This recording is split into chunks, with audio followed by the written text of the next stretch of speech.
Hello friends, मेरे इस YouTube video channel पे आपका स्वागत है। आज इस वीडियो में मैं आपको सूर्य रेखा के बारे में कुछ बताना चाहूँगा। सूर्य रेखा, जिसको यश की रेखा भी कहा जाता है, सूर्य रेखा ही मनुष्य को उसके जीवन में यश, मान, प्रतिष्ठा और नाम दिलवाने में सहायक होती है। यदि किसी के हाथ में हृदय रेखा, मस्तिष्क रेखा और भाग्य रेखा कितनी भी प्रबल क्यों ना हो और सूर्य रेखा कमज़ोर हो तो उसका जीवन नग्न होकर रह जाता है। यह भी पाया गया है कि सभी के हाथों में सूर्य रेखा नहीं होती और इसका उद्गम भी अलग अलग स्थानों से होता है।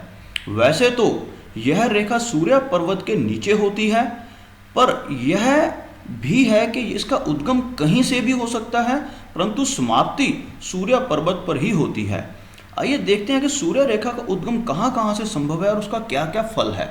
सबसे पहले मैं आपको बताना चाहूँगा कि सूर्य रेखा जो है वह होती कहाँ पर है, सूर्य पर्वत कौन सा है। ये जो अनामिका उंगली के नीचे का एरिया है, इसको हम सूर्य पर्वत कहते हैं। यानी इस एरिया पे जो भी लाइंस होती हैं वो सूर्य पर्वत कहलाती हैं।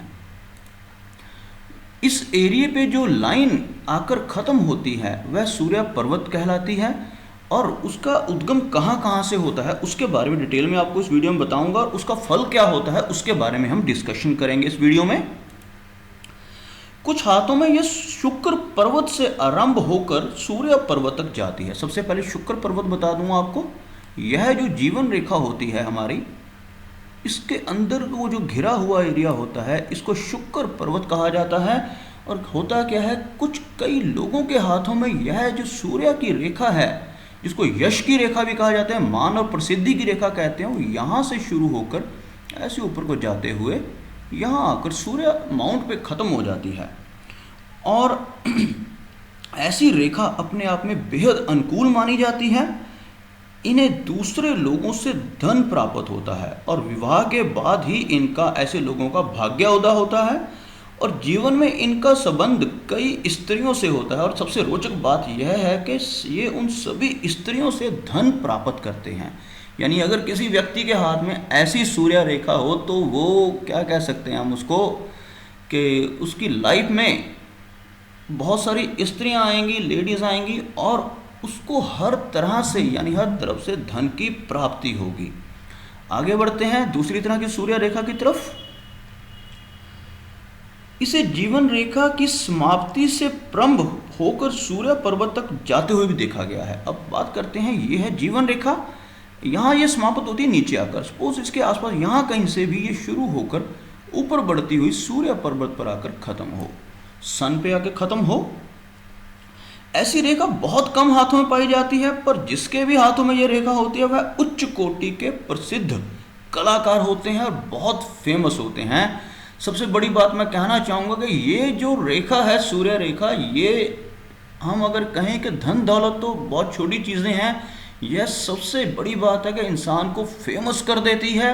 और ये बड़े बड़े कलाकारों के हाथों में ये रेखा होती है। और अगर ऐसी हो रेखा तो वह व्यक्ति अपने जीवन में बहुत प्रसिद्ध होता है और बहुत ही फेमस माना जाता है। आगे बढ़ते हैं, इस रेखा को मिटाने जा रहा हूँ मैं। कई हाथों में यह रेखा मंगल पर्वत से उठकर हृदय रेखा को काटती हुई सूर्य पर्वत तक जाती है और ऐसी रेखा वाले पुलिस या सेना में उच्च पद प्राप्त करते हैं। अब मंगल के दो एरियास होते हैं दोस्तों। एक तो मंगल का एरिया इधर होता है शुक्र, और इसके बीच में जो एरिया अंगूठे और इसके बीच में ये एरिया है, और एक मंगल का एरिया यहाँ पे होता है थोड़ा सा, ये वाला एरिया जो मैंने भी ड्रॉ किया है, ये अपर मार्स है और ये लोअर मार्स है। अगर कहा गया है कि इनमें से कहीं से उठकर यह रेखा हृदय रेखा को काटती हुई सूर्य पर्वत तक जाती है तो ऐसी रेखा वाले व्यक्ति पुलिस या सेना में उच्च पद प्राप्त करते हैं। एसएसपी, डीएसपी या बड़े बड़े जो उच्च पद हैं पुलिस में, अगर वो कोई लाइन यहाँ से निकलती हुई सूर्य तक पहुंच जाती है किसी भी तरीके से, तो ऐसे व्यक्ति अपने जीवन में बहुत कामयाब होते हैं और सेना या पुलिस में बहुत ही अच्छी इनको पोस्ट प्राप्त होती है। आगे बढ़ते हैं। सूर्य रेखा का उद्गम स्थान मस्तिष्क रेखा से भी होता है और वहां से उठकर सूर्य पर्वत पर जा पहुंचती है। सबसे पहले मैं आपको मस्तिष्क रेखा ड्रॉ करके बताऊं कौन सी होती है। वैसे पहली वीडियो में बता चुका हूं, अगर किसी ने कोई पहली बार मेरी वीडियो देख रहा है तो उनके लिए मैं इसको ड्रॉ कर रहा हूं। ये जो लाइन है ये माइंड लाइन कहलाती है, यानी कि मस्तिष्क रेखा। अब सूर्य रेखा कहा गया है कि इसका उद्गम स्थान मस्तिष्क रेखा से भी हो सकता है, यानी इस लाइन से उठकर ही ऊपर की तरफ लाइन बढ़े और सूर्य पर्वत पर पहुंच जाए। तो इस तरह की रेखा वाले व्यक्ति बुद्धिजीवी होते हैं, यानी कि बहुत विजडम वाले होते हैं, और इनका कार्य क्षेत्र वैज्ञानिक, तार्किक अथवा दार्शनिक होता है, और उनमें ये पूरे सफल होते हैं। और ऐसे व्यक्तियों का जो भाग्य उदय है वो 28वें साल में होता है। जिंदगी के 28वें साल में इनका जो भाग्य उदय है वो हो जाता है। आगे बढ़ते हैं। अब मैं आपको ड्रॉ करके दिखाता हूँ हृदय रेखा, क्योंकि हृदय रेखा की बात करने जा रहे हैं हम। इसको मैं अंडू कर रहा हूँ एक बार। अब यहाँ से हम हार्ट लाइन बना रहे हैं। ये जो लाइन है नॉर्मली यहाँ पर आके ख़त्म होती है, इस लाइन को हम हार्ट लाइन यानी कि हृदय रेखा कहते हैं। और सूर्य रेखा को हृदय रेखा से भी निकलकर सूर्य पर्वत पर जाकर देखा, यानी कि ज़्यादा लंबी लाइन नहीं होगी, यहीं से शुरू होगी और थोड़ी सी ऊपर उठी हुई होगी ऐसे।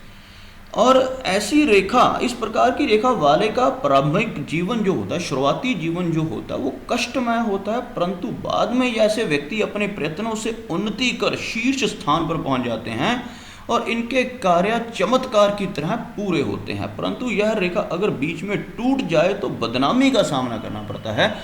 देखिए, अगर ऐसी रेखा है बिल्कुल सीधी है, टूटी फूटी नहीं है, तो बहुत ही अच्छी है, लेकिन शुरू का लाइफ थोड़ी कष्टमय होगी, लेकिन बाद में चमत्कारिक रूप से आपका भाग्योदय होगा। लेकिन अगर ये रेखा ऐसे है और ऐसे टूट रही है बीच में, तो बदनामी के चांसेस भी बनते हैं। यदि यह रेखा हर्षल पर्वत से निकलकर सूर्य पर्वत तक जाती हो, ऐसी रेखा वाले को जीवन में किसी का सहयोग नहीं मिलता, परंतु वह अपने प्रयत्नों से ऊंचे उठते हैं। वह न्यायाधीश, बैरिस्टर या शिक्षा शास्त्री बन जाते हैं लाइफ में। अब सबसे पहले मैं आपको हर्षल पर्वत का स्थान बताऊं। हथेली में हर्षल पर्वत क्षेत्र हृदय तथा मस्तिष्क रेखा के बीच में होता है। ये जो स्थान है दोनों रेखाओं के बीच वाला है, यह जो है हर्षल पर्वत कहलाता है। सही रूप से इसका क्षेत्र भली प्रकार से कनिष्ठा उंगली के नीचे बुध पर्वत से थोड़ा सा नीचे अनुभव किया जाता है। ये जो है बुध पर्वत है। अब आपको बुध पर्वत बताऊं पहले मैं। यहाँ जो है ये बुध पर्वत है और इन दोनों के बीच में थोड़ा सा नीचे, यानी यहाँ का जो एरिया है, ये मंगल को छोड़कर यहाँ का जो एरिया है इसको हर्षल पर्वत कहा गया है। अगर लाइन ऐसे जा रही है ऊपर को, तो ऐसी रेखा वाले व्यक्ति को जीवन में किसी का सहयोग नहीं मिलता, परंतु वह अपने प्रयत्नों से, खुद के प्रयत्नों से ऊंचे उठते हैं। वह न्यायाधीश, बैरिस्टर या शिक्षा मंत्री तक बन जाते हैं, शिक्षा शास्त्री बन जाते हैं। आगे बढ़ते हैं। सूर्य रेखा कभी चंद्र पर्वत से निकलकर सूर्य पर्वत तक पहुंचती है। ऐसी रेखा वाले लोगों का भाग्य उदय विवाह के बाद होता है। इन्हें दिखावा प्रिय होता है और इसीलिए ये अपने चारों ओर भ्रम का वातावरण बनाए रखते हैं। चंद्र पर्वत आपको पता ही है कौन सा होता है। ये जो एरिया है, ये मंगल के जो नीचे का एरिया है इतना सा, ये चंद्र पर्वत कहलाता है, जिसको मैंने भी ड्रा किया है।